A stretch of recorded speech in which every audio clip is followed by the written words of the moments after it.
السلام اخوان، مرحبا بكم في فيديو جديد. فاليوم غادي نحاول نحط معكم النقاط على الحروف على حساب الموضوع اللي كنت دويت عليه ديال الفيزا الارجنتين.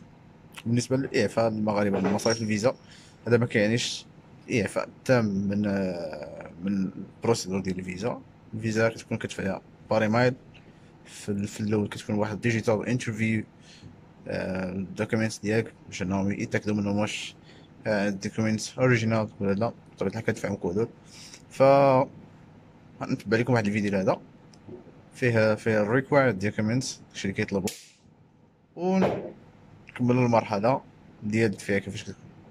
اذا من بعد كما كنتوجه للموقع ديال وزاره الخارجيه ديال الارجنتين، وطلع لنا القنصليه ديال المغرب، وطلع لنا فيزا توريست. فالابديت ديال هاد الاخبار هادو كانوا نهار 8 في شهر 1 2024. غادي نحاول نترجم لكم للعربية باش يبان لكم شنو مكتوب في داكشي اللي طالبين.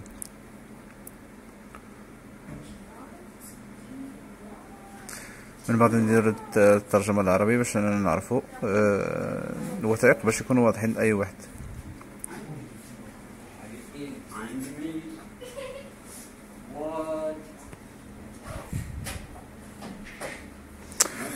إذا التأشيرة السياحية هذه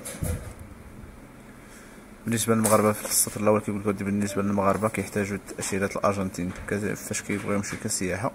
بالنسبه للاجراءات ديال تقديم التاشيره فهي اجراءات شخصيه، فالطلب كيكون عن طريق الايميل اولا فاش كتكون واحد ديجيتال انترفيو للدوكيومنتس ديالكم.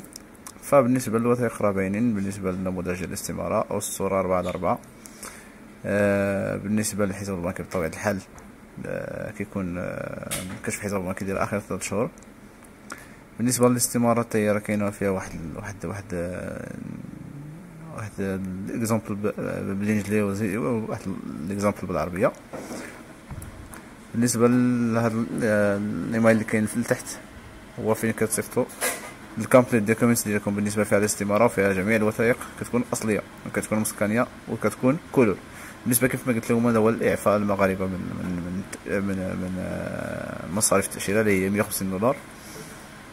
بالنسبه للنماذج هما كاينين تحت، كاين العربي وكاين الانجليزي. بالنسبه للاستماره ديال طلب التاشيره